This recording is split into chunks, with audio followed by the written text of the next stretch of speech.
Good morning, Trinidad and Tobago. It is Friday, the 17th of April. Welcome to Pep Talks in the Morning and TGIF. I'm Felicia Lewis, your host of every Monday to Friday from 8 a.m. to 10 a.m. and also the chairman of the Progressive Empowerment Party. Joining me this morning, we have Mr. Akil Camps in his bright orange pep polo, looking very smart and handsome this morning. Good morning, Akil Camps.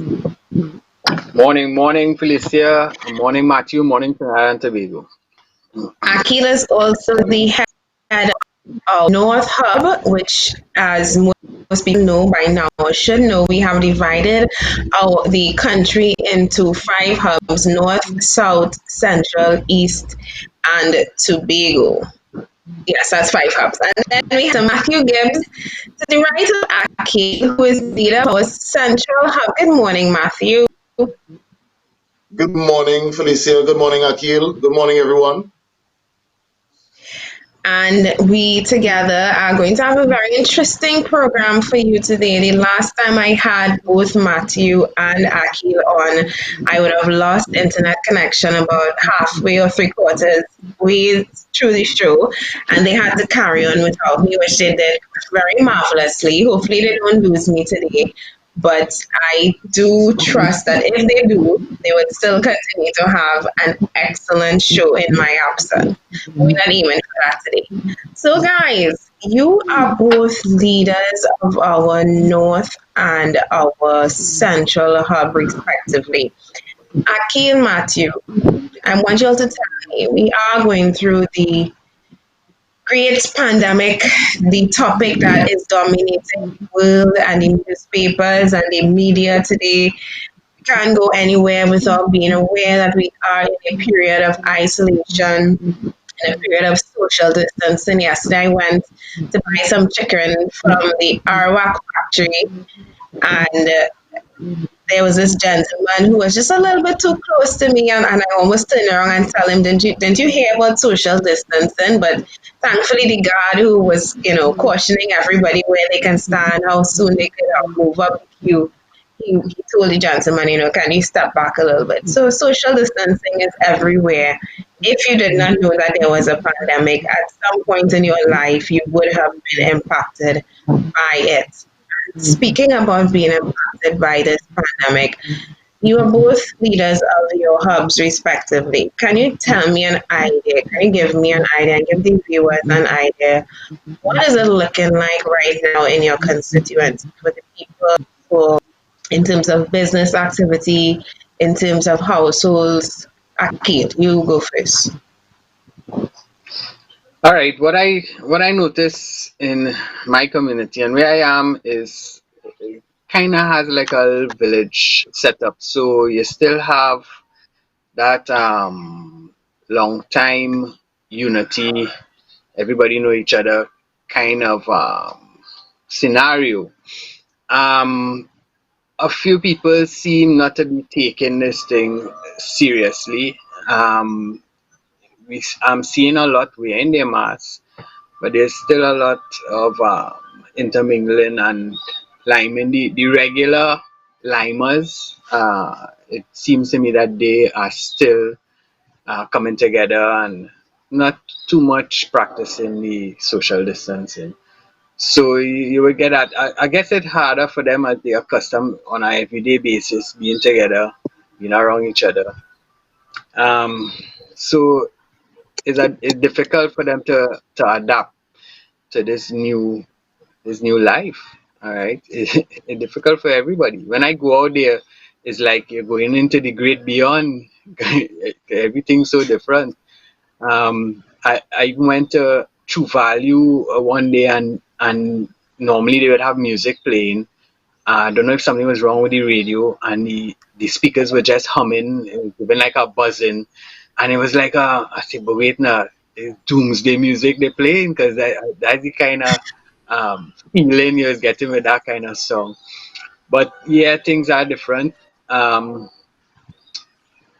I think in time maybe because I've seen more people wearing the mask now, and they may change a little more for the better in terms of following the protocols and things in time, but I still seeing some hesitation there to adapt. Other than that, its use of water is not worse. You notice I say it's not But it's not worse. better. It's not worse, but it's not Right. better. So thank God it's not worse because that's what I fear for. I fear that the water situation will get worse than it was. And well, TNTech, ever since I've lived up here, TNTech kind of on the game. And when things go wrong, they appear quickly and they deal with it. So I don't really have an issue with TNTech at no point in time. Is the water, the garbage. The garbage also hasn't gotten worse, but it was already it was bad. So I mean, the bad is good. The bad is good. That is a terrible way Um, to describe things in Trinidad, though. It hasn't. How are things in your area? It hasn't gotten worse. That's an interesting one. I would use that for many of the things that I see within my own community. Go ahead. yeah, yeah. So that's good. Um, Something I was going to talk about just now and it slipped me. But anyway, so the garbage, which is could be a serious issue, as I said, hasn't gotten worse. So I guess so far so good.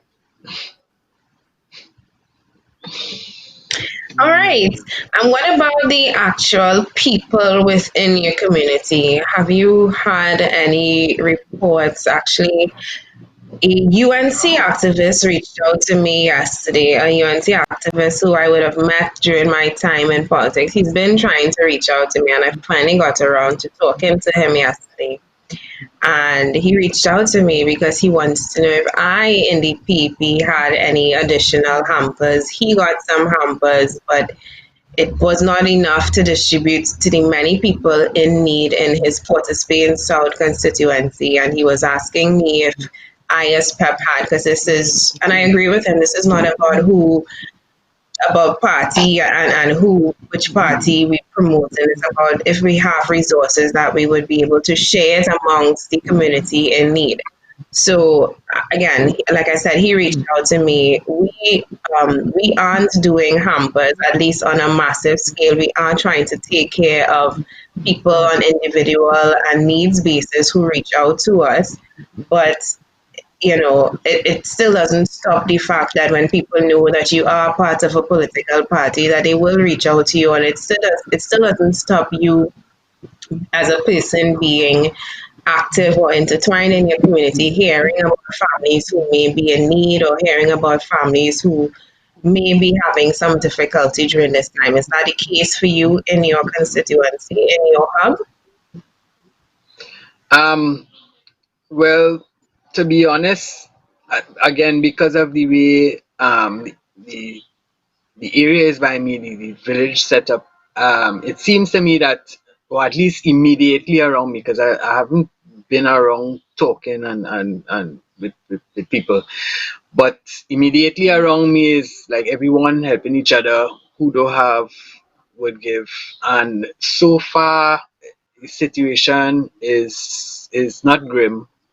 It's survivable, and I think too that a lot of people get so accustomed to living below average, they know how to fend for themselves. So the issue of less income is not as damaging to them. And then we also have the sea right behind us. So a lot of fishermen who went coal, doing trade work, etc. They on the move now. I seen fishermen every day, hiking down to the sea and coming up with fish, kingfish and waliak and grunt and they have food to eat. So we kind of have a little advantage up here on the northern ridge. So I guess that kind of pulling out a lot. Yeah, but to talk for lower down the road and the I can't see. I didn't interact with anybody, but so far it don't look too bad from in this. by us as yet. Probably have cases, but that I don't know about. This has been roughly a month since the start of the lockdown, the Great Lockdown, the IMF is calling it, which is a continuation of the Great Depression that we knew back in the Great Depression. Oh God, I can't forget the year, but they actually the last one they equated it to was the 2009 depression that we had. And it's been a month, like I said, and there have been many comparisons between the two, the last depression that we know, and actually in terms of economic stability and growth and projections for growth and economic recovery post COVID-19. This is actually even worse in terms of pen and well, when you're looking at the figures as you put them down on pen and paper and you crunch the numbers, this is actually hitting the world way worse than it would have back in 2009. And it's been a month, and there are lots of uncertainties surrounding it. So we still wait to see what is happening. I know this may not be the case for you, Akil, what you are experiencing in your community, but Matthew, do you have a different story to tell of your constituency, your hub, or is it likewise with Akil? So far, things seem to be smooth sailing. Well, in Central, I wouldn't say it's like all smooth sailing, but actually, a lot of the business community and private people has reached out to me in terms of the difficulties and the little stresses that they have been facing throughout this period so far. Especially with getting this grant. That is the major concern in terms of water. Central has been suffering for water since because we have been put on a cycle, a ration cycle. So it makes it a little difficult for the constituents and for everyone to maintain the levels of hygiene which is required during this period. But otherwise, just according to Akil, everybody is so accustomed living day to day that the impact of of the economic situation in this pandemic, it has not, I wouldn't say it didn't hit people hard, but it has taken its toll, but people are trying to deal with it as best as they could. And there are people who are below that breadline level, who would need assistance. Have you been reaching out to you? Yeah, we reach well. I myself has been reaching out to a lot of the people and rendering some assistance in terms of like water, some toiletries, whatnot. I did some donations to in various areas to different people. But like I said, a lot of people in Central they're in need, and there are some issues that require attention, if not immediate, as soon as possible. Especially I would say the water issue, especially that.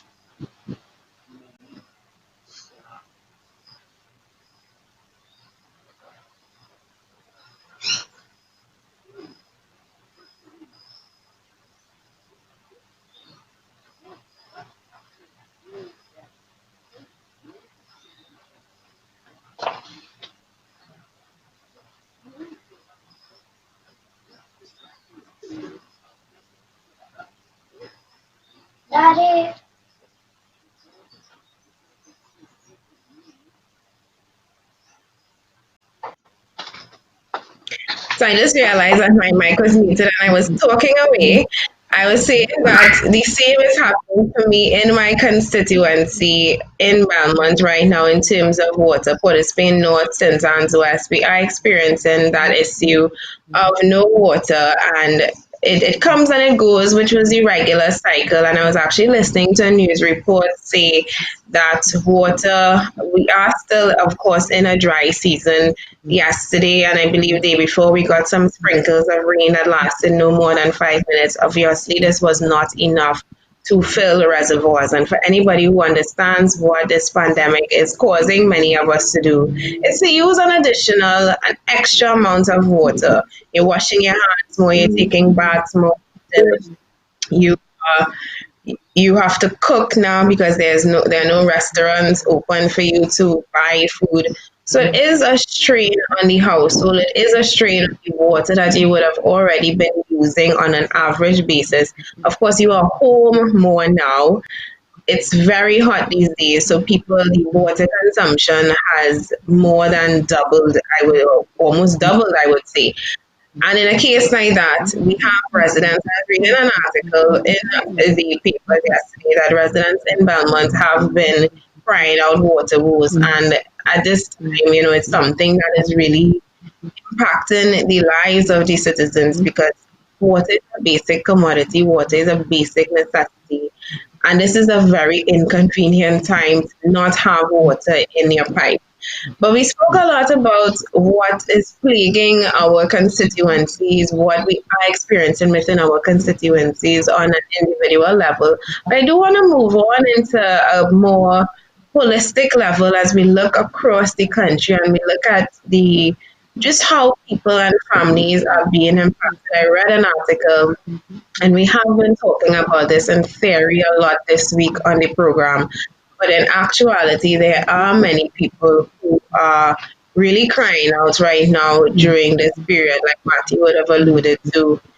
And yesterday, the Minister of Finance announced that we had 38,000 people apply for the salary relief grant. That's more than the population of one entire constituency of the 41 constituencies we have here in Trinidad and Tobago. And this is just within the first month. It's almost expected to double. If you look at that $38,000 times $1,500 for the first one, that is approximately 57 million TT dollars that we are looking to pay out in salary relief grants. 38,000 people is a lot when you consider the fact that these are people who would have been working in sectors of the of our businesses in the population. We would have been more or less the breadwinners for families, and it's been a month, like I said, 38,000 people have applied, and to date, we still have no relief being distributed to people. That for me is a very concerning, alarming, and frustrating point of view because the ministry is saying that they're prepared to pay double that. But how are they talking paying double that when we can't even get the first half of this payment out of people? I mean, talking $1,500 here. $1,500. How is it we can't yet get this basic amount of money? And I say basic because it's not even minimum wage. It's a little over half of minimum wage earners' income. And line yesterday and day before were around the corner of people lining up to apply for these grants. I read an article that said the grants are now available online, as in the forms are now available for you to fill out online rather than just download. What are we doing in terms of dispersing help to people? Matthew, ask you. Well, the grant, the public assistance grant, would that supposed to support the people. Well, what I've noticed and the complaints that I've received from a lot of people in central area is that the amount of paperwork you have to fill out, then they require a bank statement. What about those people who does not have a banking account? What about those people who cannot meet some of those requirements outside of that? Where do they go? How do we assist them? These are things that the administration right now they need to address urgently because a lot of people are on the bread line, and who are on the bread line have no bread right now for that line. So where do those people go? Why aren't they dispersing the necessary funds? I would seem to think that the relevant authorities who are in charge of such, they would have had the information, just like if you use EBC's info in terms of polling districts and whatnot, you can make an assessment of each constituency, see where they are, have the representatives of the constituencies give you the necessary feedback in terms of which families are in dire need first. So you deal with them, you assist them with food. The money that they took out of the HSF, My question is, where is it? Wasn't that supposed to cover this grant partially, I believe, or somewhat fully subsidized this grant? Where is that money gone? How has it been spent? These are questions a lot of people have been asking, and yet to no avail, no answers or no proper answers have been given. No transparency has been shown. No accountability has been brought forth. So, with that being said, it makes it a lot difficult for the average Joe to go and achieve this goal, and then you have to go line up. They say the forms are available by police stations. A lot of people, they don't want to come out and have to interact. The police stations, what I've noticed, some of them have as a yellow tape by their door with two sentries sitting down who give you the assistance outside. But yeah, but again, how much could that fulfill? A lot of people really need it. This government, they are not really showing the interest, they're not really showing stability, they're not really showing proactive measures or anything that has been properly put in place with transparency and accountability towards the people. People have been asking these questions. And then again, to my knowledge, that the Development Bank of Latin America has given us a series of donations and loans. We got a $50 million loan and a 400,000 US dollar interjection from them to assist with our economy and the crisis that we're facing. Now, this We're going to virus talk did about not only those affect. loans. We are going to talk about those loans in a little bit because that you raised there is a very important fact. That a month has passed and we still have not heard about the distribution. But you continue. We're going to get into that in a bit. Yeah, well, in terms of food and supplements, what I've been asking myself and a lot of people is that the larger conglomerates, the big companies who financially could afford to do it, I haven't seen or heard anything being donated from anybody. Let's just say a major food supplier.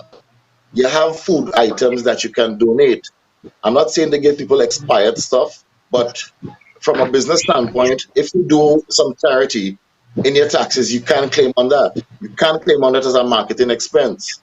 So it's a win-win situation where you can donate your brand to needy people. You get marketing mileage, and then you can also claim on it in terms of your taxes, your business, and from your heart, you'll be doing a good. People need to see where we are, where we're going, and what's going to be happening. Nothing seems to be taking place. I personally feel like if we're in quicksand on a treadmill, you're running very fast, but you're sinking equally. And a lot of people, like I keep saying, a lot of the people in the central constituencies and in Chaguanas especially, they have a lot of woes to deal with, rather, other than their personal life problems. You now have food, you now have financial difficulties. Some of those who are paying a rent, they cannot meet that. What are they to do? Why isn't the government putting anything in place to protect the needs of the people? That is the major concern of the people right now. And and again, they've been asking questions that where's the money? Where is that money that was allocated to give us the financial relief to inject into the system? Good question. Akil, anything from you? I was doing some reading up on the grant, and one of the things have me a little puzzled. They said that only one person from each affected family can submit an application. So does that mean that that one application is the funding per application or per person that has suffered a reduced income? So in other words, if I have three people in my household who were working, is the $1,500 grant if the three people are going to get, or is it that that figure is going to be adjustable based on how much people working in your household? So it's kind of vague how they have it here. The next thing is the rental fee support. The kind of documents they're asking for. Most people renting their places don't have these, right? I remember just 2 years ago, my uncle with cancel a arrangement to buy a piece of land because we have been waiting over 15 years for the owner to get a proper lease to sell us the land. Because basically he had nothing to sell us, right? Because he didn't never had no lease. Now everything in order just to get that lease. 15 years gone and he still hasn't gotten it. So I mean, we can't blame the householders half the time.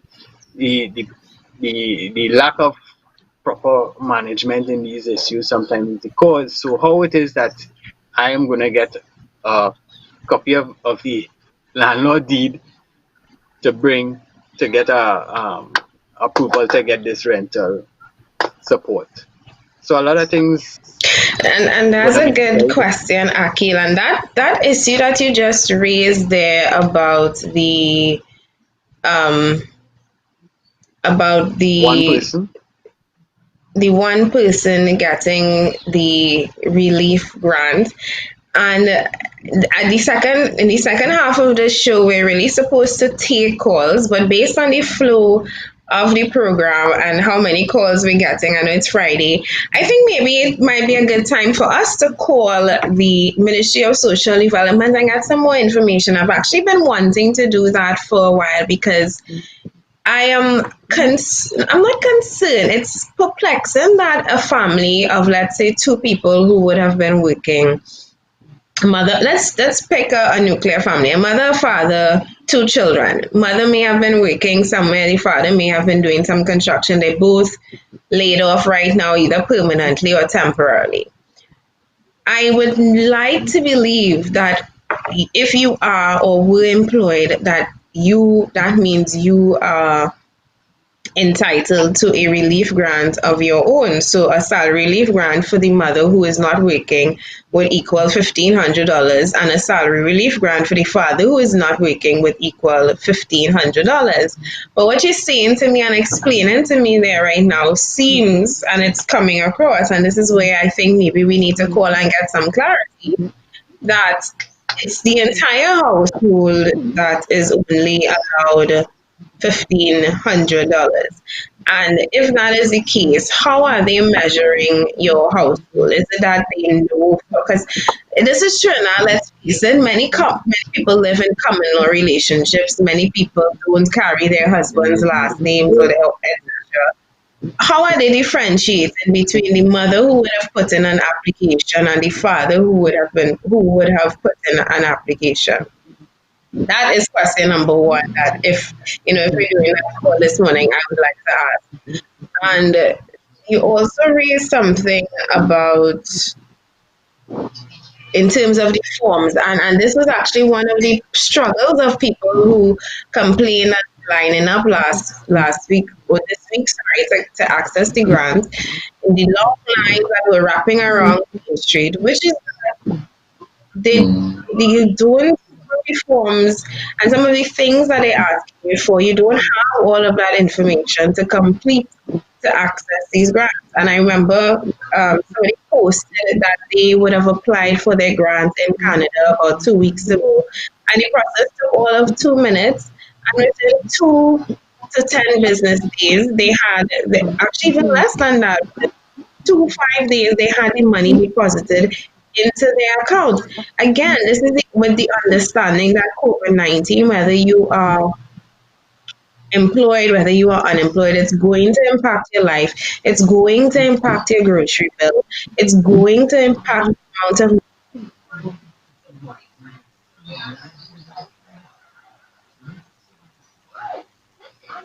Freeze. Well, I hope we didn't lose money Felicia again because this morning. are you guys hearing me? Yeah, we're hearing you now. Yeah. I have to say, and I stick up in everything that I was about to say. Flow Trinidad and Go, I have upgraded my service to your 250 package, 250, so however you say that, whatever the term for it is. And my service actually seems to be worse. So if there's anybody from Flow who's watching this, I do have to consider switching over, like Satish has been begging me to do since we launched the program. I don't know what is happening. I'm not running any additional programs. I'm the only person on my internet right now. I don't know if you're hearing this or if I'm freezing up while I'm coming across, but Please, it, please. it is.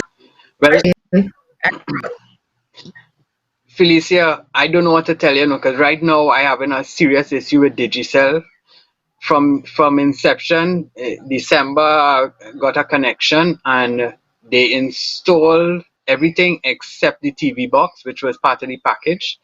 And the following week, I realized, I say, but what we were supposed to get in this? And then to understand that we were supposed to get a TV box, call them. Then they charged us $300 to bring the TV box, which should have been installed in the Mm-hmm. first place. When we call them now, they say, okay, cool, we're gonna take that, we're gonna take out that $300 and whatever. That's since December. Every month they cut us for that $300, and we have to make 6 to 8 phone calls. The last one being a very aggressive conversation for them to connect back, right? And this going on since December. Listen, So it's not only for people too. the customers, I don't want to say the customer service, but the service that we get in Trinidad and Tobago, and yes, I had to stick a whole pin in what I was just saying because, again, 2 days ago, I upgraded my package for nearly $200 more. And like I'm saying, it seems to be an even worse situation. When I called Flo earlier this week, they mentioned, yes, due to COVID-19 and people being home, a lot that the internet speeds are slower. And Satish asked me this question, which I should have asked them. Since I'm getting less speed, does that mean my bill is going to be less at the end of the month? And I hope so. Paying for a service right now that is clearly very unreliable. They have me doubting whether my brand new laptop is even working properly. I have nothing installed in it, yet I am getting all of these difficulties. So, to the public who is watching with me this morning, who has been watching with me for the past few weeks and bearing with the unreliability of my internet service, thank you for bearing with me. And feel free to make calls to Flo on my behalf and tell them to fix their issues in Belmont, please, and thank you. I will attempt to carry on the rest of the program, hopefully without too many interruptions. Like I was saying about the forms earlier, lines were snaked around Queen Street yesterday with who still did not have all of the information complete on their forms to access the grant. And I mean, that must be a terrible place to be. A woman actually complained that she just had one thing missing on her form, which was that signature from her employer, her previous employer, to confirm that she was laid off. This is a period where it is understandable. Republic Bank understood when COVID-19 hit and isolation had to begin and social distancing and quarantine. They understood that their workers, that all of them would be going through a tough time, and they automatically got an additional $1,000 no matter who you were added to your salary.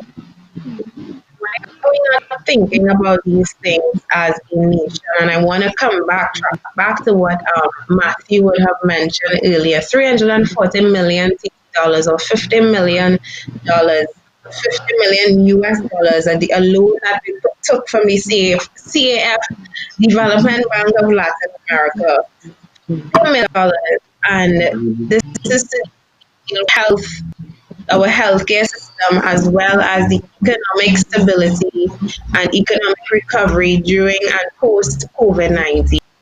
And the question remains, where is this money going? In addition to the 400,000 US dollar donation that we got from the CAF Development Bank, in addition to the 10 million withdrawal from $10 billion withdrawal from the Heritage and Stabilization Fund, in addition to the $2.5 million that we can access from the CAF to deal with COVID-19. And the question is still being asked, what is this money for and where is it going if not for the people who really need it? Did anything I just say That come is so true. across? Yeah, yes, it did. Yes, it did. And what you're saying is so true. Is so true. The question on the tip of everyone's tongue is, where is all that money? Where is it being spent? How is it dispersed? Why is it not reaching the necessary people? To me, what I would have done in a situation like this is, one, be on top of my game. Two, mostly I would have just I would have yeah, sorry about that. Yeah, I would have contacted, or have a department contact all business places and make the forms and necessary information readily available to the business people for their employees. So through whatever website, they can just download, print, and give their employees all the paperwork, or have it submitted through their companies, which would have simplified a lot of things. Now, I'm sure But there's a but database. what about these small Mhm. businesses, though? That is the thing. There, yes, we have our private, well-established companies who register and all of this. But what about these small businesses? What about the people?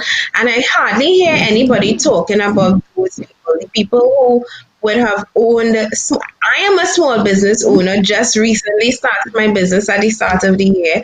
It just was just about to get my legs, get myself propped up, and then all of this hit. What about the people who for themselves? What about the people uh who don't, or who working for small employers who don't have access to all of these things? What about people who work in trade? What about farmers? What about these people?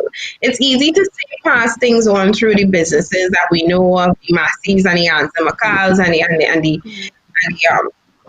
whoever is. But what about the majority, or I don't want to say the majority, there's no way for me to quantify, but what about the thousands of people that we know that do not work for the companies such as these? That woman who said that she could not get onto her employer to sign this form is because employer, since he closed his door, he probably on his own trying to find a way to access the same grants. And I'm saying unprecedented times. These are obviously things are not going to work the way we expected them to. Even expecting people to print out the forms from home was absolutely ridiculous. And I have no idea why they didn't think of making a form on application available online where you can actually fill it in and submit it. I don't understand why that was something done in retrospect. But again, these it's not a time where you can go and just line up and go and access a photocopy machine or go and access a printery. Everything right now, before you do it, you have to call and find out if this place open and do the reasons. So even that suggestion, Matthew, like I was saying, is still for some people, still for many people, a difficult one, very convenient one when you have to consider you're getting literally less than $300 a month. Whereas we just Yeah, applied for a loan for 50 million US dollars a month. Sorry, a loan for 50 million US dollars. yeah. With the assistance of $400,000 donated from the same people. Now, to aid that situation, another easy avenue would have been to run it through the postal service. Just mail all the forms straight to the people, or let them collect it at the post office, fill it out, and submit it back right there into the post office, which would then be carried to the necessary relevant authorities for evaluation. That would have made things a lot simpler as well, I would seem to guess.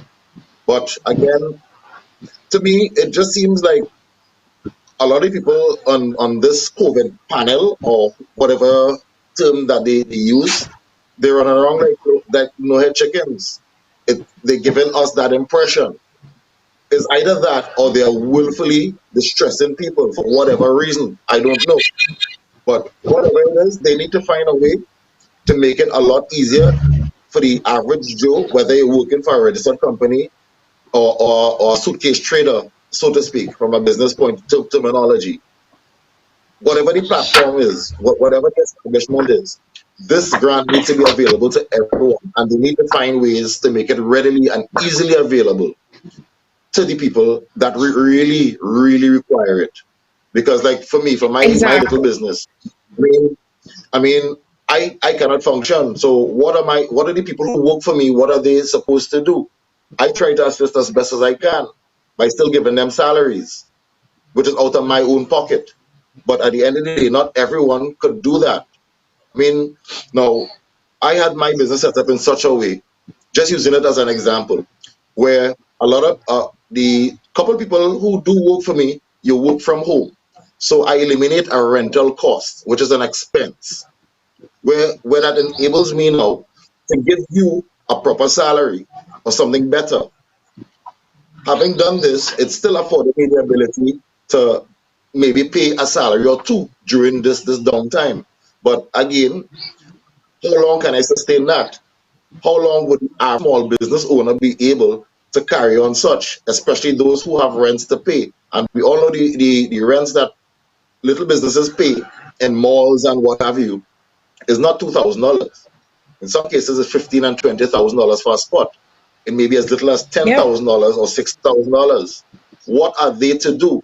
So what I'm seeing coming out of this pandemic is not only the health aspect of it that's going to be questionable, but is the economic rebuttal on the country and on the small businesses. The large conglomerates, they would declare $1 billion, $2, a billion, $2 billion every year on their financial statements. Well, as an act of humanity, why don't you cut a little bit out of your profits and support your communities, not only your employees, but your communities, wherever your business is located, or reach out to the people and try to render some form of assistance. That is what a human being is supposed to be about.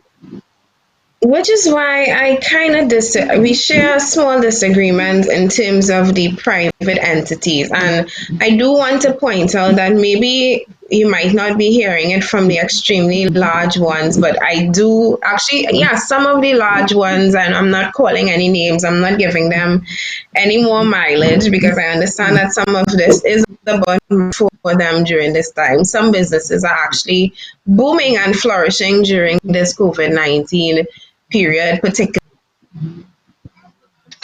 the people buying their stocks and paying 10 almost $10-$20 more than they would pay in a wholesale place. So our alcohol sales people.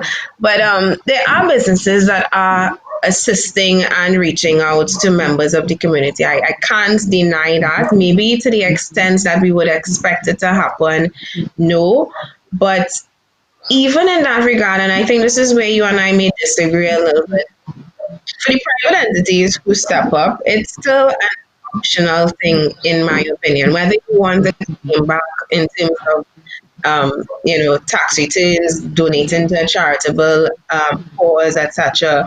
That relies solely on your business plan and how you would like to disburse or use your profits or the funds that you have accumulated through the earnings of your business. But like I say, to me, that is still an option. If you choose to, as a business entity that has the money to do it, that is good and it's great.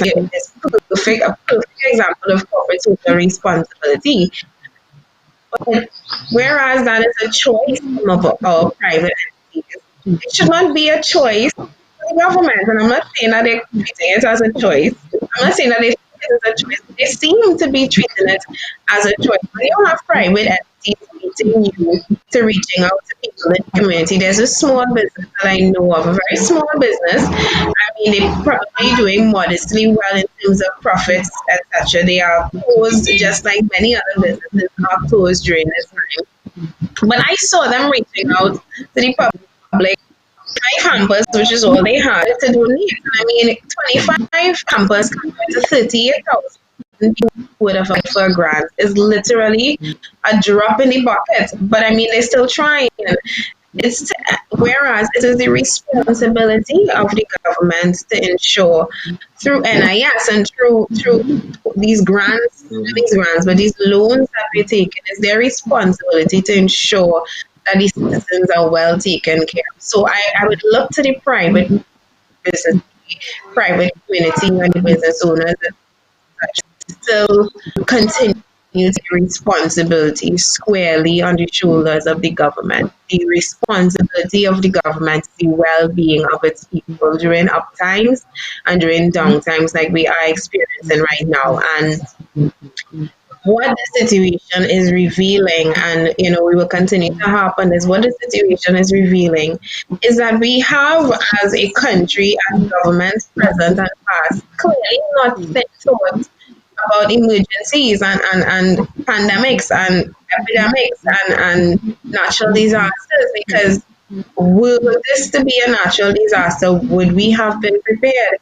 What is our safety net? Our first course of action was to dip into the Heritage and Stabilization Fund. I have to circle back to that topic because earlier on, when the Prime Minister made that announcement back in March, there were lots of people who were speaking out against it. There were many people who were saying, why is that the first option?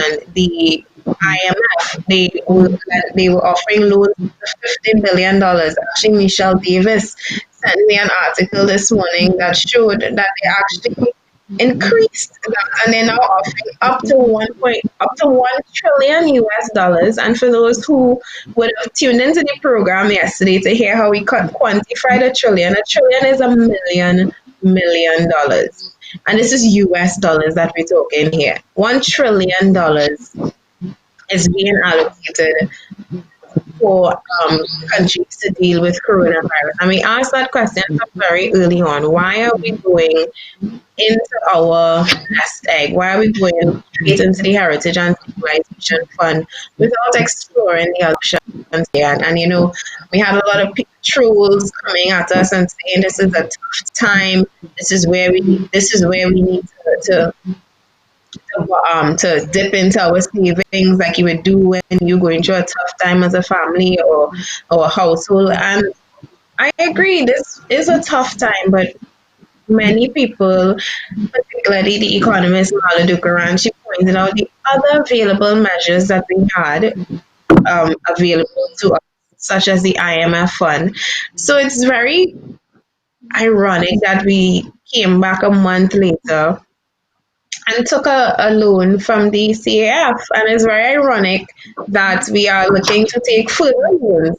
And the question is, so if the loans were available and if these options were available prior to us, and I mean, we're getting credit up to 1 trillion US dollars. Why was this not the first option? Why was the first option to dip into what is supposed to be a fund that it's supposed to be for posterity. It's supposed to be for future generations. It's supposed to be. It belongs to the people of Trinidad and Tobago. And what is the plan? Planet. We have made this very hefty withdrawal, and I mean, if this city, 340 million TT or million US dollars is going to go directly into the hands of people, it's going to go directly into propping up the healthcare service. I have no problem. But again, I have a concern on where that money is actually going to go. We're listening to reports of these facilities that we're renting for hundreds of thousands of dollars a month at Roshan that you wouldn't even put your worst enemy to go there, much less patients who are recovering from a very serious illness or may be exposed to a serious illness, may have problems like asthma, etc. We're spending things subpar, spending a lot of money on things subpar. So how am I supposed to believe that $340 million, inclusive of the $10 billion that we withdrew, inclusive of the $400,000 US that we got donated, how am I supposed to believe that this is actually going to make it where into the hands of the people who want and into the areas that need it the most? I talk a lot there, and I know you all have stuff to say on this. Right? I was hoping. I mean, anytime I'm responsible for money that's not mine, I try to keep like a spreadsheet. So as I spend, I would have a proper listing. Now, knowing that the pressure the government is under in terms of us and others watching them and how they spend any money, I would have made sure that a full transparent accountability post cabinet would have been telling the population, okay, X amount went this way, X amount went that way. So these questions wouldn't arise. As you spend it, account for it and give us a balance. So I, every step of the way, the population knows this is where the money going. But when you're doing things secret, it seems to be underhanded, right? And this is what people gonna presume. They're gonna presume the worst, right? So show us the figures, show us where the money going, and just be transparent about it. That's all. End the story. Yeah. In a month, actually, we have had so many press media conferences. We have had so many addresses by the Prime Minister. We have been told step by step what is happening. Yet, that element of accountability, like you just mentioned, is the one thing that is missing. And we can't be so flustered by studying how we spend our money. Actually, not time that you should be watching your purse even tighter. I know when I'm going to the grocery now, I am looking at the things that I want versus things that I need. Now is the time when people should be rationing their more seriously than they used to be before, because you have no idea how long you would need to be rationing your money for. Just like families who right now are food, a family. I was reading about a family who got a week's worth of groceries that they had to decide whether they have rice, chicken, and peas, or just rice and peas and savory chicken for tomorrow. We are in a period of rationing. I think it is more than understood, and it is more than expected, and it is more than citizens to expect the same thing of our government. We need to know that of the 340 million dollars that we have just gotten from the CAF, we have allocated $100 million of that towards buying tickets of facilities, or ensuring that the facilities do actually send our people to facilities that are good enough and recommended for somebody experiencing a health condition. And the balance of the $240 million is going to be held back for stimulating the economy post COVID 19. These are the things that we want to hear, and these are the things that we are expecting. I don't want to hear that you formulated a committee and this one is on it and that business one is on it. Here in that committee, what is discussing allocating money and time to build trust with people. And the government, in my opinion, is doing anything but standing up there and delivering a speech that was written for you with eloquence and charisma is not indicative of building trust. It sounds nice, but when you dig down to the core, the root meat of it, you walk away. You didn't learn anything different than you told me yesterday and the day before. Aki, you want to say Yep. something? Yeah, you're breaking up too. And also the only time we hear figures is when um people might find out and then somebody asks how much we paying to rent that place in Sandy Grande it was. Right? Someone had to ask that for that figure to come out. If I believe, I'm not sure. I'm not gonna put my head on a block for that. But on top of that, $105,000 a month. Really? I mean, oh gosh, man. Look the area. I mean, if you tell me Goodwood Park, you're renting a massive house in Goodwood Park, $105,000 a month. Okay, I could understand that. But I mean, I didn't investigate how much bedroom this place is. If it's a massive place, and I really doubt it ever rented for $105,000 a month. And in this time when people should be a little compassionate, the owner of that house will say, okay, cool, listen, I know we under pressure. I don't want to always spend all that relief money on me, so I just give me X amount. I ain't gonna kill. I understand the situation, so I'll help out the government. You understand? I'll help out my people also. But that's not what happening, right? And then we have places where you don't even have to rent. We have right here in Digo Martin, we have the St. Michael's home for boys that was shut down because why? Bad management, and somehow they just couldn't get to manage it properly. So they shut it down, right? So it's empty now. I'm hearing rumors about that it was sold, which I'm not certain of. So let's say we still have control of it, the government that is.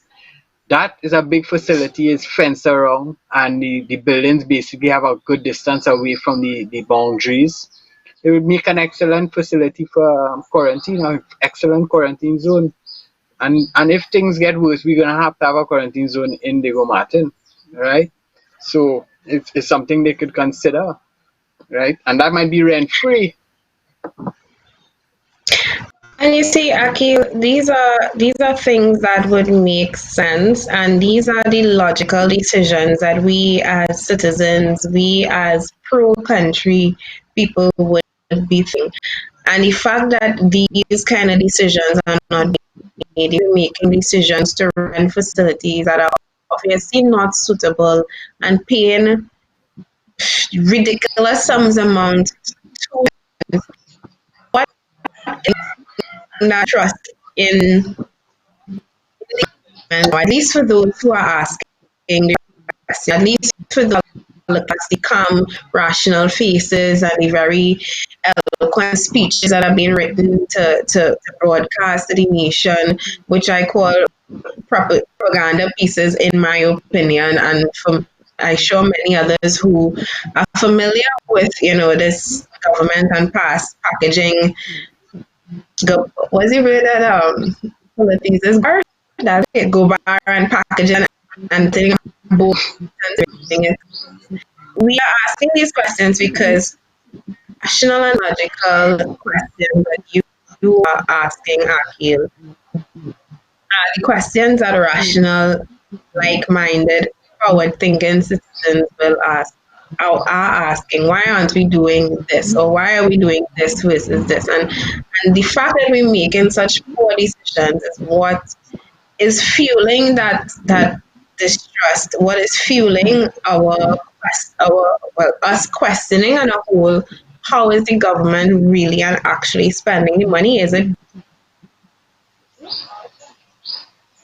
You're frozen. Yeah, Yeah. Yes, Flo, you're walking, Flo. going to hear me? You now come back yeah. alive, yeah. Now, yeah, yeah. You now come back. Yeah, you now come back. We're hearing healthcare professionals are now getting masks to work with. Many of them were working without proper PPE before this. I read of a nurse, not here, based abroad, documenting her experience with contracting COVID-19. And I mean, that had to be hard with 19 patients to now find You're frozen again. All right. So that's an upgraded service from Flow. yourself. Wow, Mm-hmm. wow. Felicia, let me take away Me? from your freeze up a little bit. Let me take away from your freeze up a little bit. With respect to the COVID and patients going into the health centers and things, uh, I was listening to a lady from the States, and I know it is happening here too. I've heard some stories where we have people coming into the health centers not well. They may have some of the symptoms for COVID, right? The health centers may not be able to test. I mean, they're looking for these symptoms and then they will send you for tests. At least that's how it should work. And like in the States, it's not working. So this lady in particular said who was diagnosed with bronchitis or something, and then sent her home, and then she came back and they changed the diagnosis and they did it a third time. And anyway, she ended up dying, and her whole family was exposed to her. At that point, they realized it was COVID, right? So the amount of people she would have interacted with was multiplied by her movements and having to go to the clinic and back. And not being able to get the test and not knowing for sure. I think that the health centers, if you just have the slightest inclination, okay, this you might be missing one to confirm that is, or to have a more um, proper feeling that it is COVID, to send for the testing. Forget treat it like if it's COVID and deal with it to suit. Don't send the person home.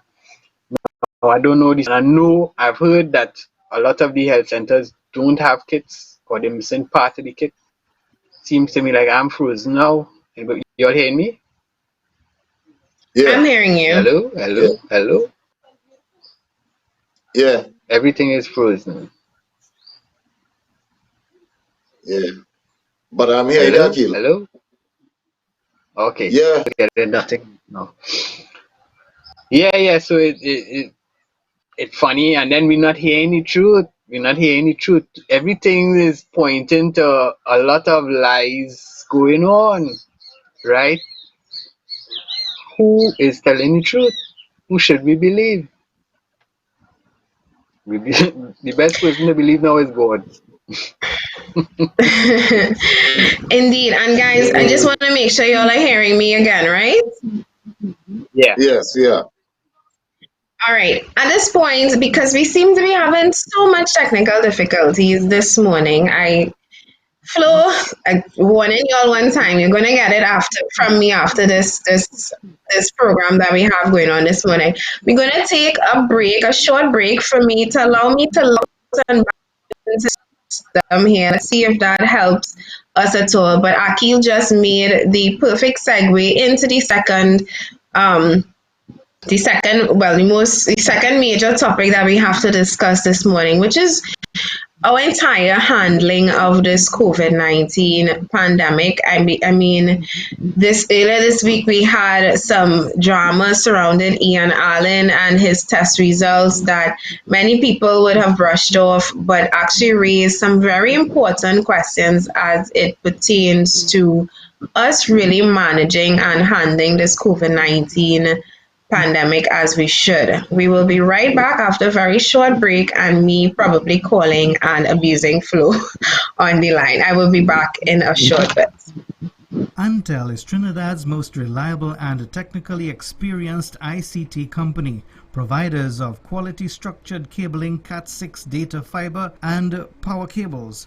We also stock cabling infrastructure basket-type cable trays for server rooms and data centers. Antel also installs and maintains video security systems including cameras, alarms, and electronic entrance locks for businesses and residential properties. Call Antel 674-1406 or 783-9250. Trinidad and Tobago is in a crisis. For far too long, our people have been abused and silenced by our politicians and the business elite. Just look around you. People are losing their jobs. Crime is at an all-time high. Our justice, education, and health systems have failed. We all know the truth behind all that is wrong in our country. Corruption is destroying us. Billions of our dollars are being looted by a small group of business people that use our politicians to divide and distract us, so they can take what they want, leaving us with no hope for a better country. All of this is because we've never had leaders who seek the interests of the citizenry as their first priority. I am here because I'm not taking it anymore. I am here because I am not taking it anymore. I am fed up of politics as it is in Trinidad and Tobago. It is time we elect leaders with the backbone and the love of our people to go after the corrupt, evil elements in our country, hell-bent on serving their own pockets while we suffer. And it is time that we as a nation take a collective stand against wrongdoing. So we are making a plea to the nation to rally behind us. Because our freedom of speech is being threatened by those who don't want us speaking out on these issues. A man that I greatly respect is one of those leaders fighting for a better country. His name is Philip Edward Alexander, and he has bravely challenged the people and institutions that are destroying our nation. To date, he has been threatened with 5 lawsuits for having the courage to ask state agency UDCOT on why the renovations of the president's house cost $89 million. When experts in the field have estimated that that job should have never crossed 20 million. Where did the rest of our money go? We refuse to stand by and allow any agency to use our courts to try and silence and punish Philip or any other citizen of our country for trying to seek the truth. If you're fed up of corruption and want to be a part of real change, support Philip and the Progressive Empowerment Party in this fight. This fight is not for him or us to bear alone. It is a fight for you, our loved ones, and our friends. It is a fight for the future of our country. You can help by making a contribution to Philip's legal fees and help him and PEP expose the truth and shine light over the darkness of corruption. Go to our website at peptt.com, click on donate, and see all the ways you can pitch in. There is hope. Our country can be saved, but we all need to stand together. My name is Felicia Holder, Chairman of the Progressive Empowerment Party, and I support Philip Edward Alexander and the PEP. I support Philip Edward Alexander and the PEP. I support Philip Edward Alexander and the PEP. I support. I support. I support. I support. I support. I support. I support. I support. I support. I support. I support. I support Philip Edward Alexander and the PEP.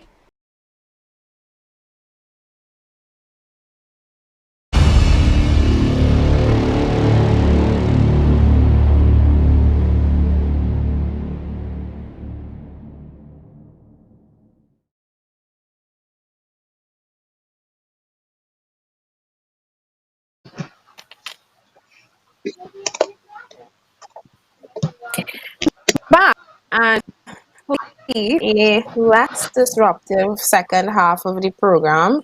Guys, y'all will keep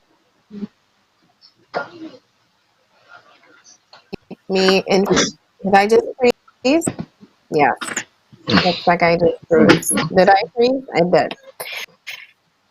Please bear with us this morning. I will put up my finger. Every time you freeze, I'll put my finger. Please bear with us when I try to work through this. It is as frustrating for me because I am paying double the price and getting, there we go, double the price and waste the system.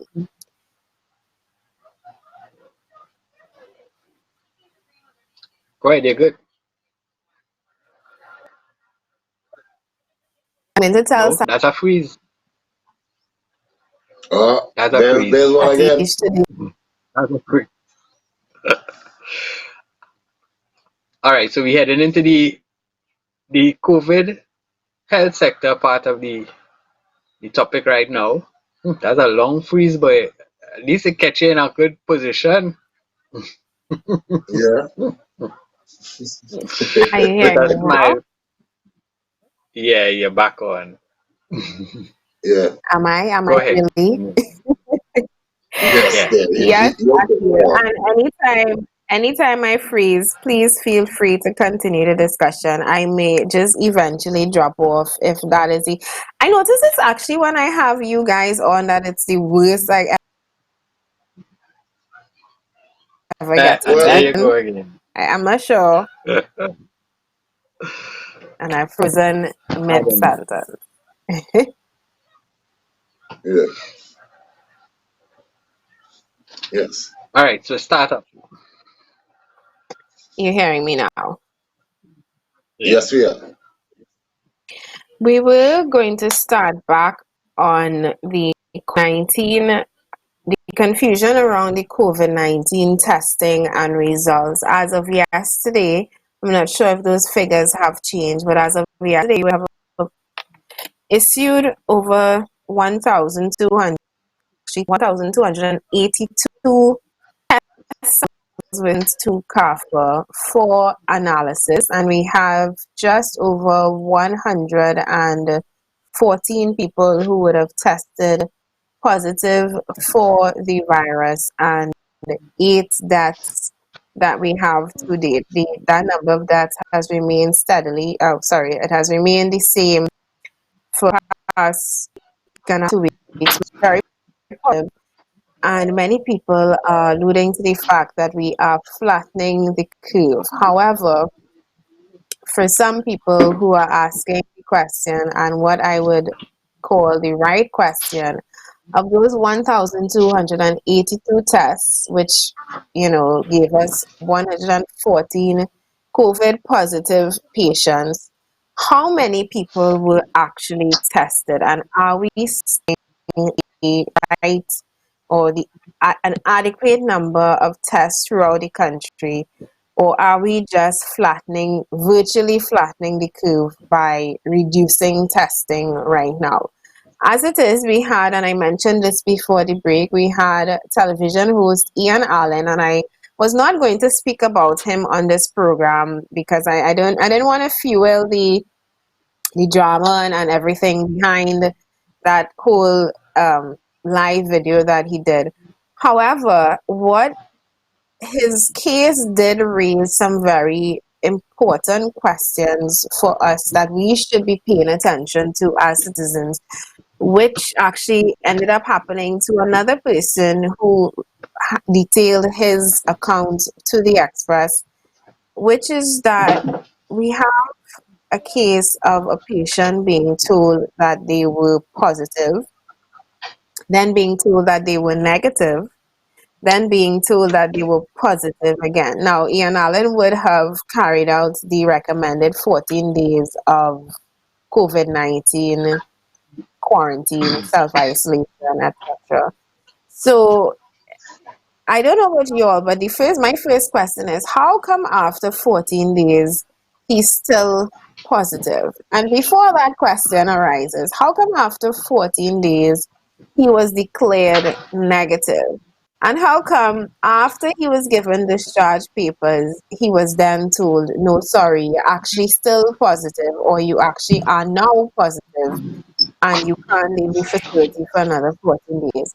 What is really happening in Darfur? What is really happening in our quarantine and hospital facilities? Because, I mean, apart from the roach infestation and what looks like a rat hotel for the the Brooklyn facility, apart from that, we're hearing some tales from people who are actually locked inside of the facilities of what seems like an extension of the bad healthcare system that we would have experienced if any of you would have had to venture into our public hospitals, of being treated rudely by some of the doctors and nurses who, I don't want to harp on them too much because I cannot imagine what it may be like operating and conditions that require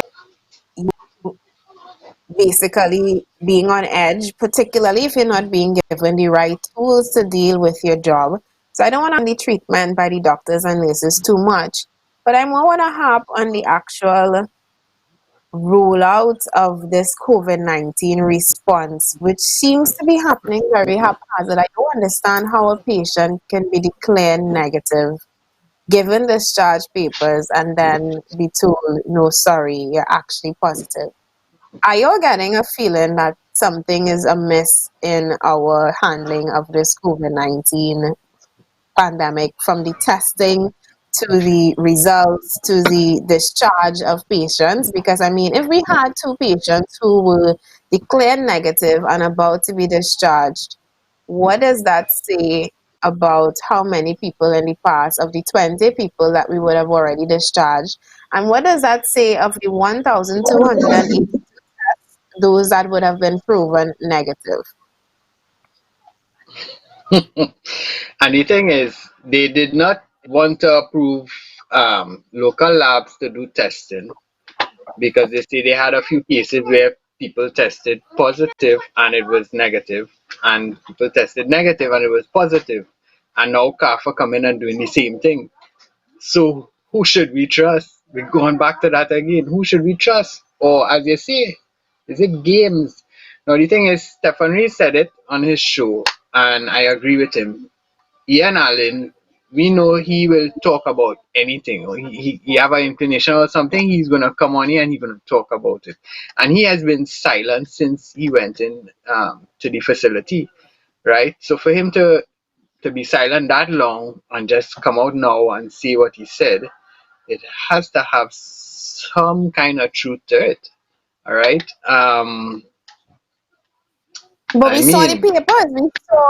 We saw the discharge papers, and I mean, like we said, he was admitted to the facility over 2 weeks ago. Means because I didn't watch that live video, but it was national news that Ian Allen tested positive for COVID-19 over 2 weeks ago.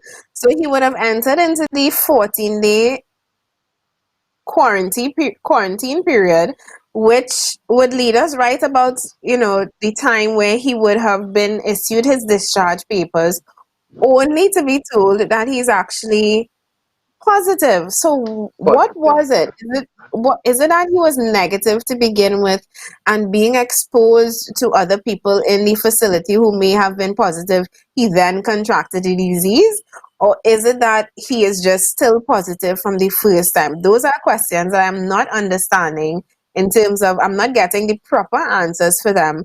And it is creating some fear and concern, like I said earlier, about all the people in the past who would have tested negative and be released back into the public.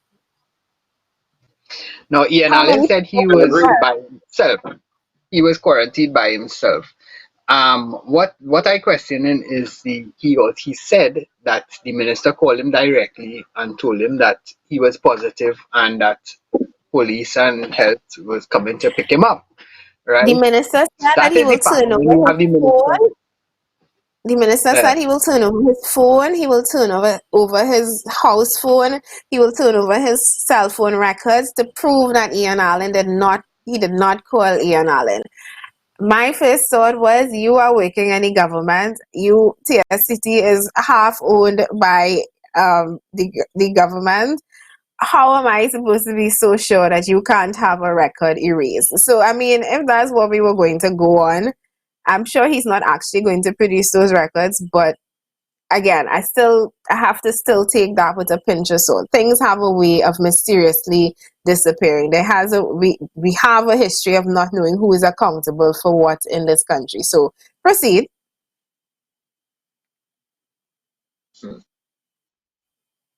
Akil,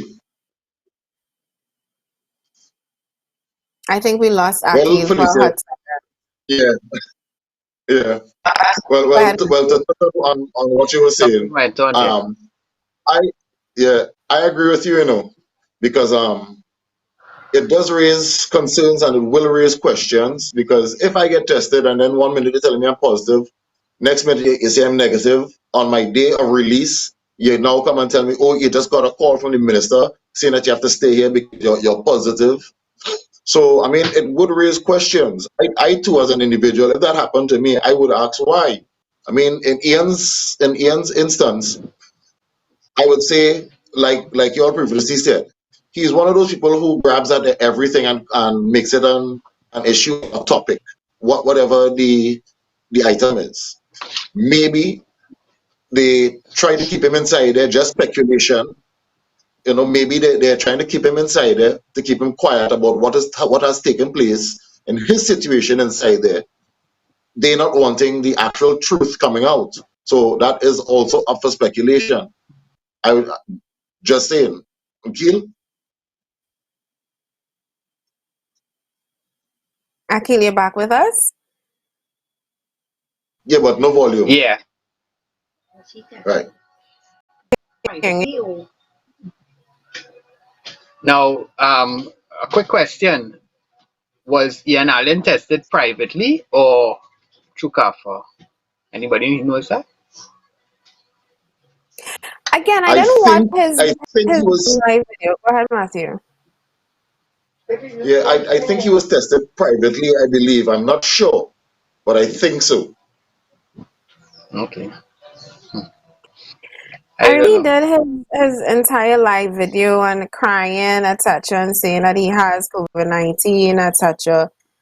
it was not, I don't think, at least I did not get the information. Again, I don't really follow him that closely on where he was actually tested, but I do know that at that time we were recommending that people not, or the government was recommending that people not go to institutions to be tested. So I would assume that he was brought into a public health facility for quarantine, that a public institution would have, even if he declared himself positive, and even if, he said that these are the results, based on what the government was saying about getting tested at private institutions, I would think that at that point a public institution would verify whether he is or is not actually positive for COVID-19. I mean, I can't just walk into a health facility tomorrow and say, hey guys, I have COVID-19, quarantine me. I think they would have to administer the appropriate test to actually confirm that I am really in fact COVID-19 positive, and not just looking for a 14-day vacation with free breakfast, lunch, and dinner. So I would have to assume that he would have undergone the appropriate and necessary testing to actually have him in that quarantine facility, which then begs the question, if he was indeed positive for the disease, apparently nobody else in his family had the COVID-19 disease. So if he was indeed positive, how come 2 weeks later he is still positive, and how come he was declared negative first? And I mean, they're launching another investigation because we know how things go in this country. You rent a facility that is subpar for $105,000. Let's launch an investigation into why the facility was chosen. You declare two people COVID-19 free and able to walk out of the facility, but then come back and say, no, you're not actually COVID-19 free. And then in one case come back after that and say, oh no, really, you don't have the virus anymore. You now can leave. Let's launch an investigation into that. Let's find out what happened there. And I mean, it is the red tape and the bureaucracy to just trace something as simple as, I mean, my first question is, go back to the lab. Who was the person who actually wrote? Because your release form has to be signed by a doctor. You can't just say, I decided to leave a facility. You have to have a physical release form signed by a doctor, handed over to a patient.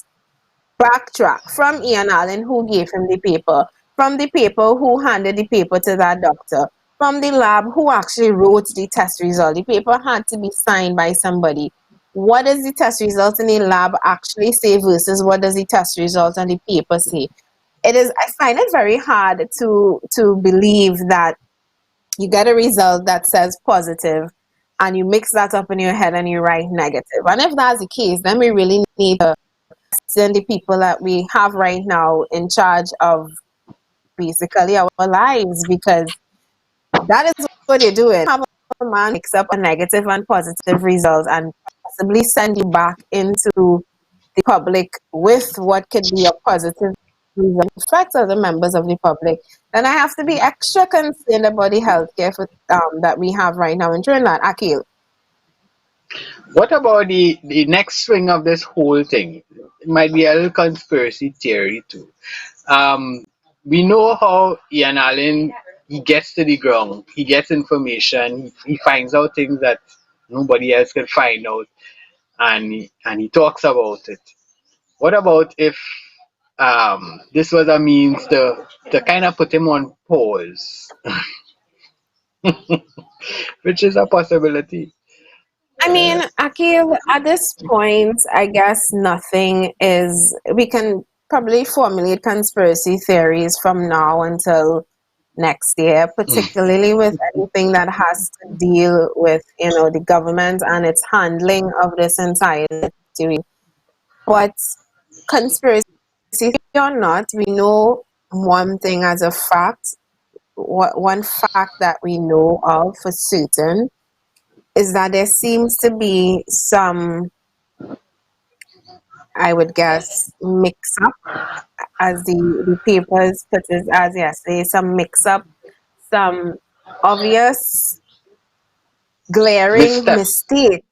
missteps. Yeah, missteps is a word in the handling of these results. That we know for a fact. For a result to change from positive to negative, back to positive, back to negative, or vice versa, in terms of negative, positive, negative, positive. For that to happen means that there is, like you say, some missteps happening. And unfortunately for us, these are missteps, like I said earlier, that can actually cause people their lives. And it can cause undue frustration and stress for people because being held in a facility for 2 weeks away from family, isolated, it can't be easy on the mental psyche. It can't be easy on you as an individual. I spent maybe 3 or 4 days without leaving the house, and I felt the cabin fever that they describe that you get from being locked up for too long. Imagine being locked up for 14 days away from family with the fear and the panic and the worry that comes with having a dangerous disease that you know has killed thousands of people across the world, worrying at every step of the way if you are going to be next, worrying about your family, worrying if you could have possibly passed on the disease, worrying if you are going to make it up there alive, worrying about everything that ranges from if you are a single parent family and you have children who are in the care of people. I mean, if you do a deep dive into these people who are in quarantine, you have to come to the understanding that this can't be easy for them. So imagine going through all of that unnecessarily. Imagine going through all of that over a mistake. And I mean, it might be relieving to hear coming out of this that, oh, you were never COVID-19 positive, or it might be relieving to hear that, you are now free of the disease, but it doesn't erase the trauma that would accompany the period that you are in there for. It doesn't erase for the other guy who would have been declared negative, then told that he was actually positive, then came back and say, it was a mistake, you actually are negative. For him, spending that 14 days in the facility, knowing that his wife and his son and his daughter were there, knowing that his son was not eating the meals that they provided because he's a little child, he's scared, he's worried. I believe the father described the fact that it's cold in the night there in chorus, so he would be sneezing a lot, so that would be raising the panic of the doctors and the nurses who are attending to him, not getting any results. I mean, doctors walking in and telling you you are this, but not actually seeing it on paper.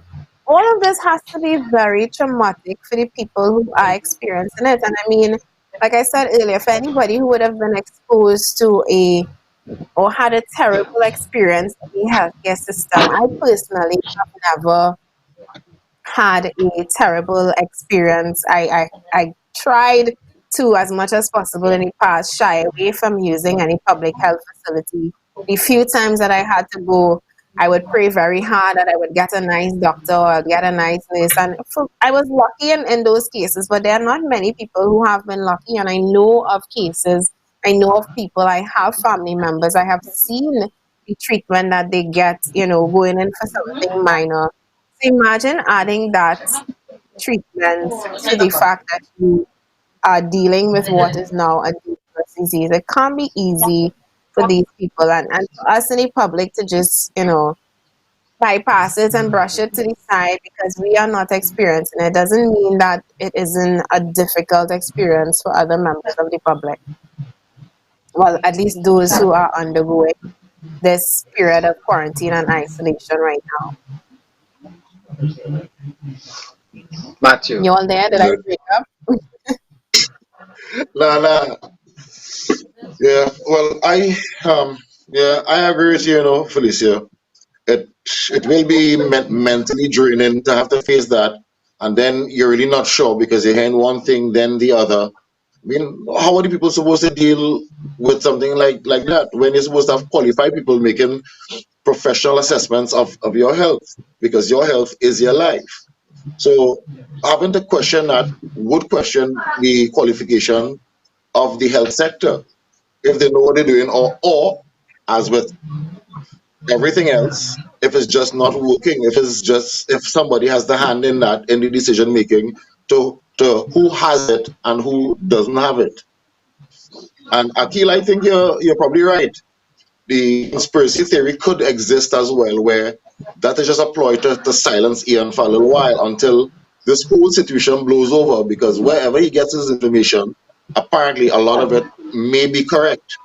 So to avoid them the transparency of what they're doing right now in this situation, silence him. That could be a theory as well. I'm not saying that is a fact, but it could be one of the theories. And then we I have the wanna opposition leader talking about that also in terms of transparency with the figures, the true figures, and that kind of stuff. So, I mean, we have more than one person saying it. But Aki, that brings us back to the 1,282 test samples. Of those, that test samples doesn't reflect people tested, particularly when one patient usually undergoes a series of tests. You usually get 2 swab tests, I believe 24 to 48 hours apart, just to confirm a result. And this is to confirm that you're COVID-19 free. And then you get the same thing being done to confirm, to confirm you have COVID-19. And then the same thing happens when you have to be officially declared negative. You have to go through as results. So of the 1,282, how many people have actually been tested? And bringing that question into, situation, if we are not really testing that many people, are we still, is there still a chance that we have cases going undetected in the country right now? And I mean, it is reasonable to expect in a society where you are testing less than 1% of the population, it is reasonable to expect that we are flying under the radar. But Well, particularly when the results and the testing sample is nowhere close to what you should be testing, well, based on visitors that would have come back to Trinidad and Tobago, the 20,000, based on the 50,000 that were here for Carnival, based on the many people who would have been walking around and then realize after that they were COVID-19 positive and may have been in other people, based on the fact that we have doctors and nurses who were not wearing masks and PPE up until very recently when they got it. Do we have more people flying under the radar? We would, well, we would bear say, this in because mind, Felicia. Bear this in mind. If they send out a chart the other day, and you've seen certain areas highlighted, like hotspots. Now, the only way you can know if it's hotspots is if testing was done, right? Now, as far as I understand, some areas have kits to do the testing, and we know they're doing random testing now to be able to get an idea of the community spread, the local spread, right? So if one area, for instance, St. George's district or whatever, that area has kits, and then you have another area don't have kits, they're gonna register a low spread, a low amount of cases, right? Because they don't have kits to do the tests, right? And this is what I understand. In fact, I understand that the kits have 2 parts, and they only have one part of the kit, and they lack in the other, right? Now, I also understand that it's left up to the person, the medical person in charge of the district, to be ordering and keeping stock of what they have. And if they don't do their job properly, they may not have what they may need to get the job done properly, right? And then on top of all of this now, you have the fear of victimization in terms of let's say, is the government at fault in terms of supplying these things. A doctor or a nurse or a person doing stock check is not going to come out and say, well, it's not my fault, the government don't have it, because then they're putting themselves at risk and their job at risk. We have a lot of factors playing in this whole thing, and I know they have a lot of people out there, doctors, nurses, pissed about the whole situation, and they know exactly why things going how it going now, and they know the dark secrets that the government is keeping from us in order to project this whole nice honky dory thing for I want to presume international people, and look at this rating we got the other day that we were the I can't remember what's on the list, most prepared in the Caribbean, right? Which I mean, I laugh. And then we have Trinis living abroad who's seeing what's going on. I had a family member tell me, well, all they look like all they have everything under control and it's going real good because they going based on what they hear in these jokey 10 o'clock what you call it, I don't even know what to call it again. It seemed like a brainwashing, right? Yeah, it is. It is a brainwashing, and I want to talk about that a little bit when we take a quick break because I know we have just about 20 minutes left for the program. It is Friday, and we usually open the lines to allow people to talk your talk, comment, call in, send out any birthday greetings or anything. I wasn't going to do it because my internet seems to be giving work problems today, but I still do want to make the lines available for people after. So, Akil, I don't know if you, Akil, Matthew, I don't know if you mind if we take a quick break and come back to the discussion. Yeah, no problem. No problem. Yeah. All right. We will be right back after this very, very short break. Despite the security and convenience advantages offered, many have opted out of the formal banking sector and have chosen instead less traditional means of saving their money. Due in no small part to what some have termed rapacious and usurious fees and rates, the public find themselves in a position where deposits of funds in the banks lead to a net loss at the end of the year, making no sense to anyone at all. The traditional relationship is supposed to be one built on depositors' funds being made available to the banks so that the banks could make those funds available through credit to small businesses to stimulate development and growth. This would have the effect of buoying the economy and creating jobs, a net win for everyone. But that is not what occurs right now. The absence of banking service regulations creates an environment where the banks could do as they pretty much damn well please, leading to where we are today, money warehousing. The Progressive Empowerment Party advocates for strong financial service regulations, including setting and determining banks' lending and deposit fees so as to create an environment where the banks can continue to earn fantastic profits as they do right now, and also protect depositors from overzealous profiteering banks. Deposit fees, cash checking fees, over-the-counter fees, ATM fees, we're one step away from banks charging appearance fees. It is ridiculous. And someone has to speak about it. The public does not know who to turn to. The Financial Services Ombudsman seems to be a myth. The central bank governor and the Minister of Finance don't seem to understand whose responsibility it is to protect depositors and customers from ridiculous fees run amok. So the Progressive Empowerment Party will. We are engaging this conversation with the public, hoping to get the banks and those in government presently to do their jobs. If not, an election is around the corner. Vote the Progressive Empowerment Party into office, and we will ensure that while the banks are free to make all the profits they want, they will do so servicing and respecting the customers, paying interest on depositors' funds that they use to generate interest for themselves through lending credit, and not have to rely on advantageous fees leaking funds from customers' accounts. What do you call it when a bunch of companies collude to set prices, fix markets, close off competition, capture regulators, and bribe politicians? Another issue contributing to this lack of respect and service is the closed-off nature of our financial services sector and the lack of real competition among the banks. The Progressive Empowerment Party also advocates for an open market where banking and financial services are concerned.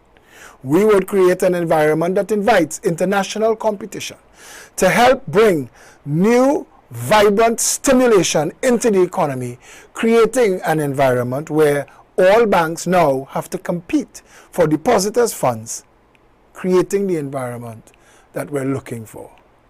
I am Philip Edward Alexander, and this has been 3 Minutes to a Better Trinidad and Tobago.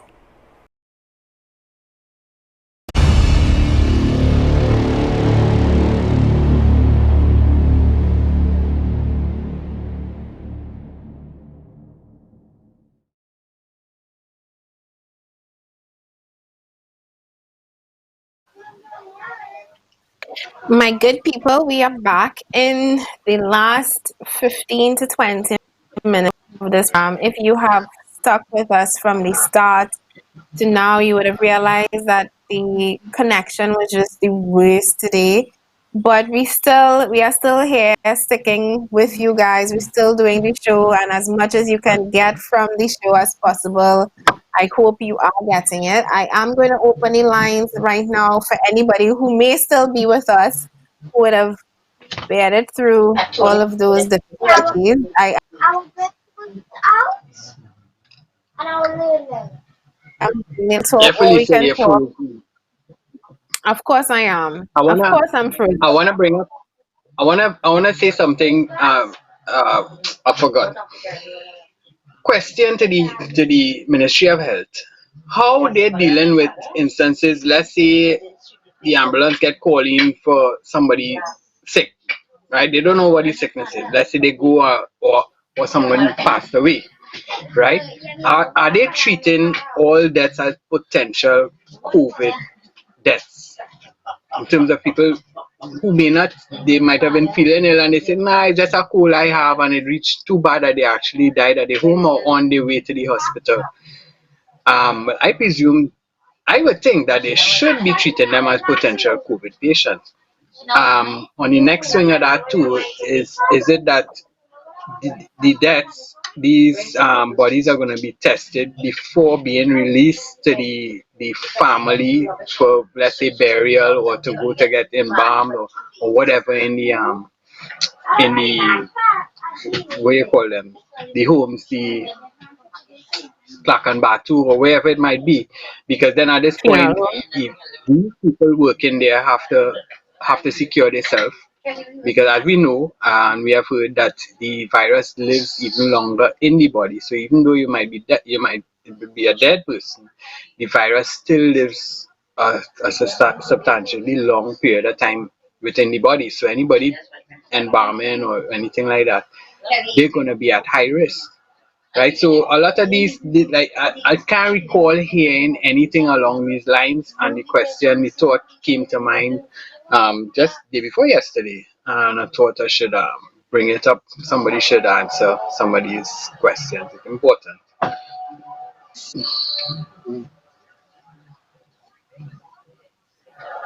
You That's hearing true, me? Martin. That is very true. Yeah, yeah. But yesterday I listened to a press conference with the Prime Minister and the CMO and the Minister of Health, what have you. The Prime Minister raised an issue. Well, he raised a topic that in Martinique, I believe in 1902, there was a volcano eruption that killed a lot of people, right? Now, Yeah. the population at that time that he claimed was 20,002 people. Out of the survivors were only 20,000 perished. He said that happened because of lack of technology and information to prepare yourself for such disasters. And he claimed natural disasters, right? Okay. Correct. So what would he have to say now with his own words being put forth back to him from me? You made that reference in terms of preparedness for natural disasters. You all had the information since the 20th of January. Why didn't you put anything in place to protect the country? Because you had the information. The WHO, they released the information to all countries as a pandemic. I believe it was late December or early January or February, somewhere around there. They It was released the officially information. it was officially declared a pandemic on I believe the week following Carnival, which would have been February. The At the end of February, it was declared a pandemic, and we declared it an official dangerous disease here on January the 31st. But still, the world knew what was since last year, November, Yeah. December. Yes, So Matthew, definitely. So yeah, Matthew, his comparison was okay. The 200,000 deaths in a period of time when we didn't have information and technology traveling as fast, and then a recent activity where they got the rumbling seismic instruments picked it up and they were able to yes, evacuate and reduce the yes, deaths a substantial amount, right? Because of yeah, yes. technology and information. Mhm. So even though Mhm. he had that technology and information, he did not see it fit to use that to prevent what we're going through now, basically. And that's your point. Yeah. Yeah, basically, yeah, yeah. That is the point Oh I'm trying to God. raise. I mean, you have the information. Why not use it? Why not? So that Speak alone would talk. raise questions. Yeah, that alone would raise Speak. a lot of questions in the fact that you being a leader, that would question your ability, or should I say inability, of leadership. So where does that leave us now as a nation? Basically, we're paying for, how should I put it, lack of due care and concern. Basically, the general public, they, I'm sure a lot of them are aware of this. I mean, like Felicia said, we made it a disastrous issue after February with this health, with this virus. They had the information since January 31st. Again, you could have not a lot of people were kicking against stopping carnival. Okay, so with the party mentality, where has that reached us as well? Now, had you cut off, or not even cut off, but screen the visitors properly, having the information, just like the reference used in the volcanic activity, all right, put things in place, protect the nation, seek the interests of the people first. That is what you have been elected in office to that is your duty as a alleged I leader of think a nation. and are you guys hearing me? Just confirm yes or no. Yeah, Yeah. Yeah. Well, let's see how long that lasts. And I think this pandemic, this global pandemic, as redundant as that may be, globally, I believe this is definitely a game changer. This is going to change how we approach everything. I mean, we saw how literally one infected person has brought down the world economy by they're saying, is it $9 trillion? Yeah, $9 trillion, which is 9 million US, and this is US dollars. That is estimated as going to be lost between 2020 and 2021. And for the most part, I don't want to say for the most part, for a lot of countries, inclusive of the United States, here in Trinidad, several other countries across the globe, we we would have ignored the signs. We would have gone on to do business as usual here in Trinidad. We had carnival as usual.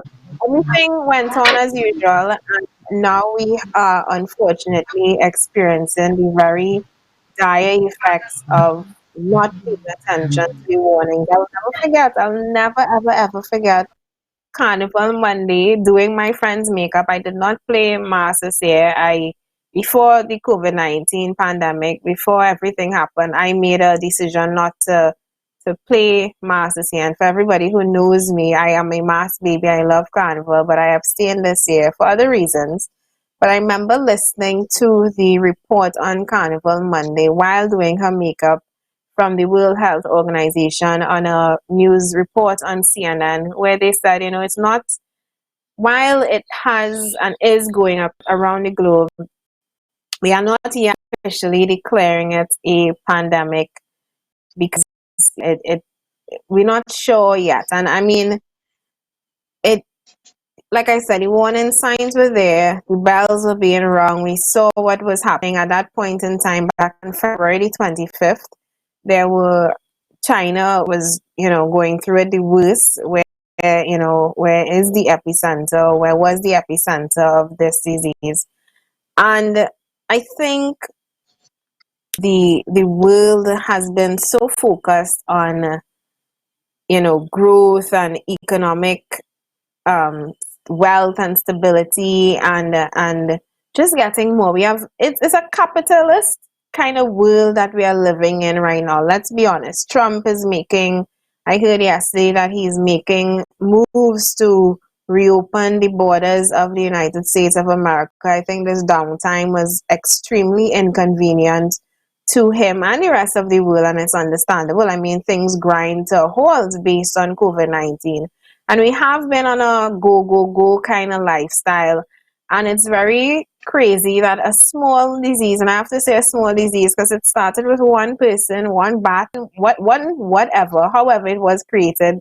I'm not even going into the conspiracy theories around that.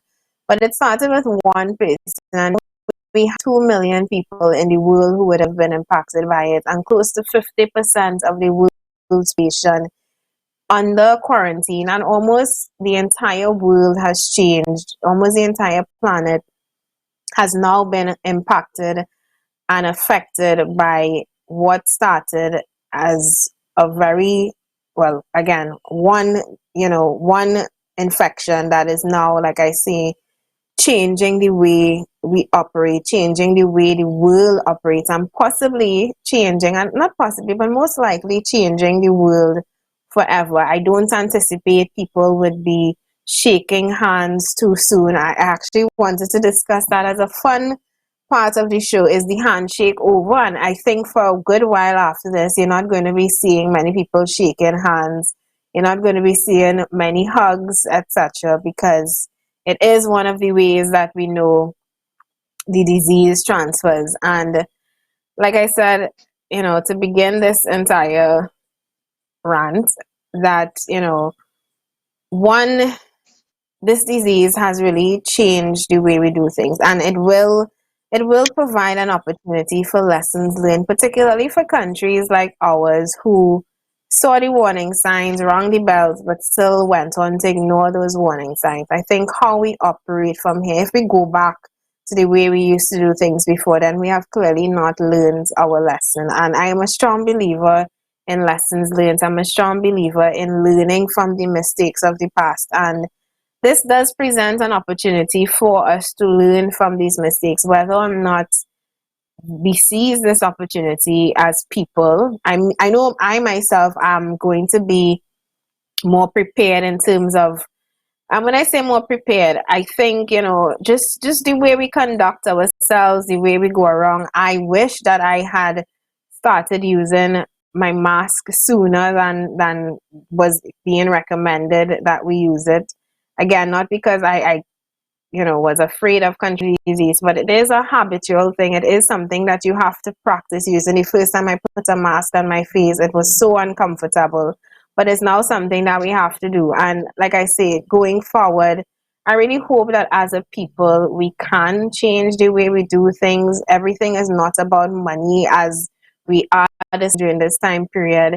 I'm happy to say that my mother and my relationship has probably, not that it was bad, but being stuck in a house with her alone for almost a month has brought us closer together, which is something, a positive coming out of COVID-19. We're cooking together and I'm appreciating the family time. So definitely there are positives to come out of this. But I also, from a nation level, from a government and a governance level, there's a lot of room for improvement. And there's a lot of things that definitely need to change.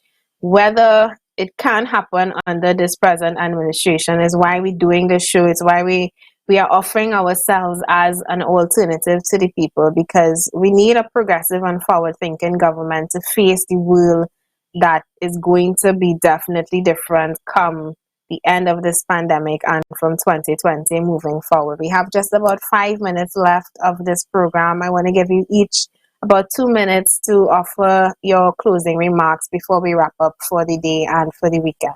Akio.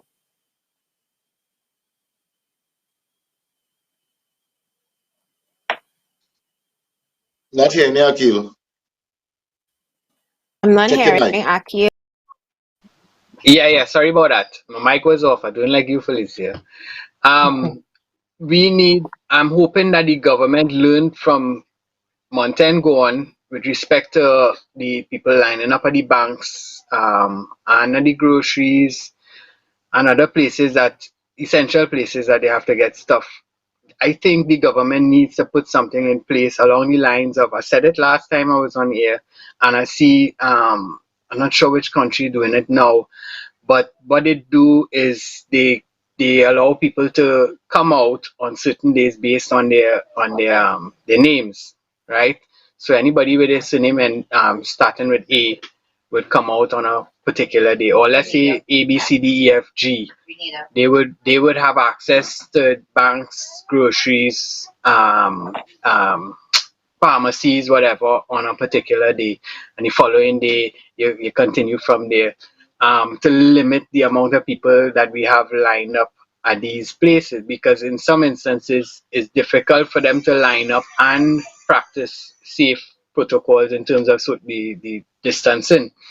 So this would ease up Gary's job, right? Although, I mean, we leave it up to people to know, well, hey, listen, keep your distance, it's for your safety, but it's not happening. It's not happening, right? So they need to put things in place like this. So on your 10 o'clock broadcast, you let people know, okay, cool, Mondays for this group, Tuesdays for this group, or you could do it morning and evening, depending on how regular you want people to be able to go to these places, right? But I think they need to do that because some people are not taking the precautions, and they should come up with some plan like this. It would help a lot. Indeed. Matthew? Yes, guys. Well, I agree with you a lot, Akil. And my standpoint is always the grassroots people. They should be taken care of in a better manner and an easier manner with this grant and the food card. Politicians and the elected representatives of each constituencies, I think, is in the country's best interest. You put the politics aside, you put the bandwagons aside, and you know what? Let's focus on the people. Let's try to make this easy and well, make it a little more palatable for those of us who cannot deal with life under normal circumstances. Make the grants and food accessibility a little easier. The government should have removed some taxes off of food items, because $1,500, let's say for a family of four, could feed you for about maybe a week or so, depending on how you stretch your dollar in these economic times.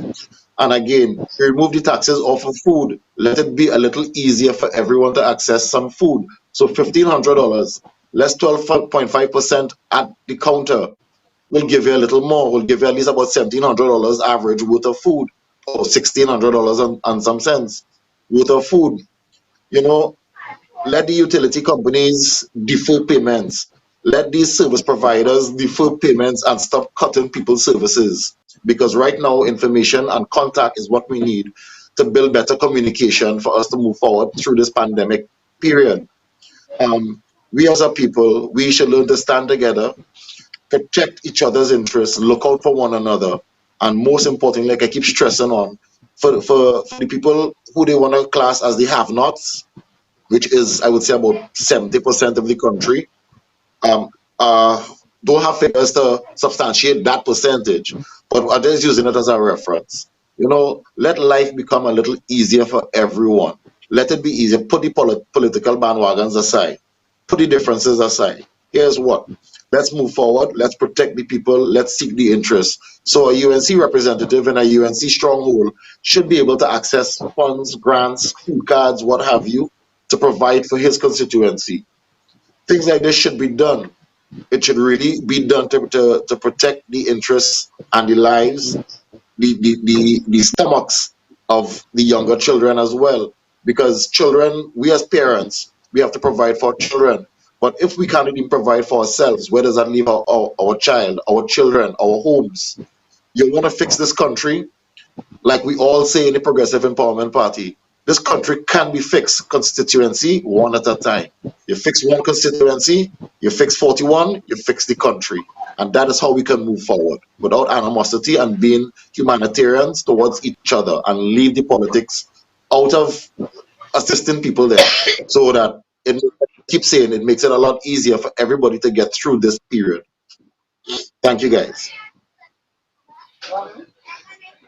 Well said. Well said, Matthew. Very well said.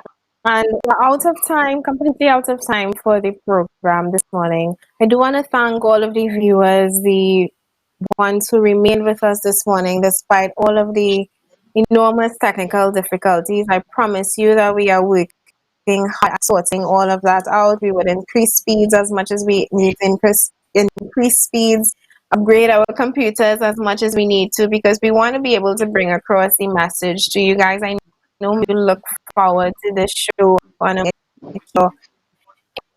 during the it's something I look forward to every morning, every evening when I sit with my team preparing for this program. I want to thank Satish Ramsaran, who is the head of PEP Media, also the man behind bringing you the show.